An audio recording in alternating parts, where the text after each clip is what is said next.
ଝାଡ଼ା ମାଇଲାଣି ଏ ଅନା ଯିବୁ ନା କଣ ହଁ ମୁଁ ପଳେଇବି ଯେ ହେଲେ ତମକୁ ନେଇକି ନି ଯିବି ତୁ ନବୁ ତ ମାନେ ଝାଡ଼ା ମାଇଲେ ତୁ ରଖ ଆଗ ମୁଁ ଝାଡ଼ା ପଇସା ହଉ ଠିକ ଅଛି ତମେ ସେପଟକୁ ପଛ କରି ବସ ଆମେ ଏପଟକୁ ପଛ କରି ଦଉଛୁ ମୁହଁକୁ ମୁହଁ ନ ପଇଲେ ଗଲା ନା କିଲୋ ମଲା ବୁଢା ବୋଧେ ବାର ମୁଜା ଖାଇ ଦେଇଛି କି ଗନ୍ଧିଆ ବାଳ ପାଡୁଛି ତାକୁ ବହସ ବସ ନାଇଲୋ ବୁଢା ବାର ମୁଜା ଖାଇନି ବୁଢା ବୋଧେ କୋଣା ବରା ଖାଇ ଦେଇଛି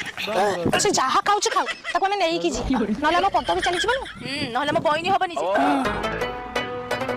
ସଇଲା ଗୁଡ଼ାକୁ ଟିକେ ହେଇଗଲେ ଭଲ ହେଇଛି ହଉ ଦୋକାନରୁ ଗୁଡାକୁ ନେଇକି ଆସିବ ଉଠ ଉଠ ଆଲୋ ଛାଡ଼ି ଦେ ମୋ ପାଣି ଥଣ୍ଡା ଛାଡ଼ି ଦଉଛୁ କଣ ବୁଢା ଯଦି ପଳେଇବ ପଟି ମାରିକି ଆମ ପ୍ରେସିଡେଣ୍ଟ ସେକ୍ରେଟାରୀ ଚାକିରି ଆଉ ରହିବନି ଗୋଟେ କାମ କର ତୁ ବୁଢାକୁ ମାରିବ ମୁଁ ଛଅ ଯାଇ ଦଉଛି